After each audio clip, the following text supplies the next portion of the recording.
China tariffs still in focus, as we were talking about, set to kick in September 1st, a new round.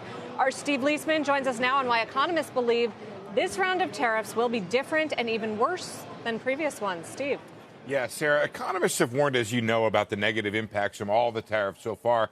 But they say the next round threatened by the president is potentially far worse. Here's why. First, economists say these tariffs will directly affect the consumer, where other tariffs, they were structured to avoid a direct hit. What's left to be taxed? Chinese consumer imports. Second, the tariffs could hit just around the time businesses begin to hire and order for the holiday shopping season. And third, they come at a time of global economic weakness, in part the result of the prior tariffs. HFE writes it forces managers to decide if they're going to try to pass these tariffs through to consumers or if they're going to absorb the higher costs in their profits. Worth mentioning, Fed Chairman Jerome Powell repeatedly mentioned global economic weakness and tariffs as the biggest threats facing the U.S. economic expansion.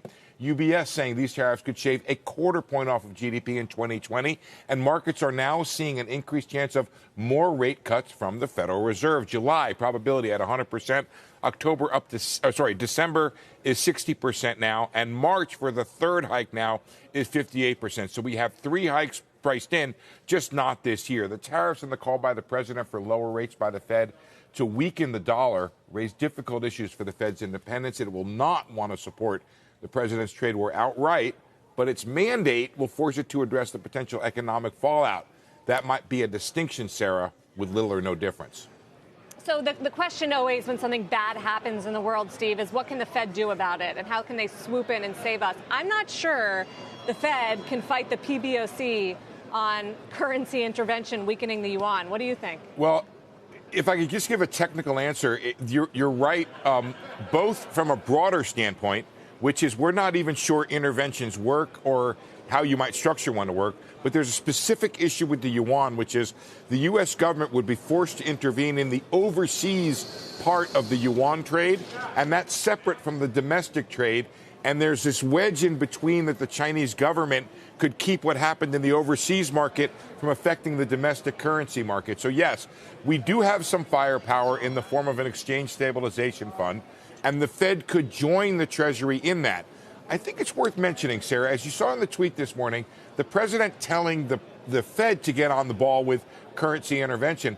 It's the president and the Treasury that have authority over the dollar, and they have authority over this exchange stabilization fund. If the president wants to try to weaken the dollar, it's now fundamentally up to him to use this firepower the U.S. government has.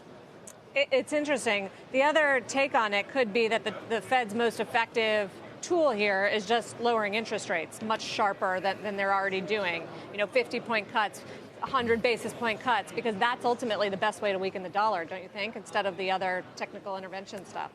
I think theoretically you could say that, but what just happened, Sarah? Didn't we just cut a quarter point on what's happened to the dollar? If you guys want to put up a DXY, guys, in the back there, it has not really weakened. And if you could imagine what happens, remember, we're the reserve currency in the world, right? So you play this out, you create all this global uncertainty from the U.S. trying to weaken the dollar and launching this currency war. You could drive people right into the dollar because of their uncertainty about the global economic outcomes.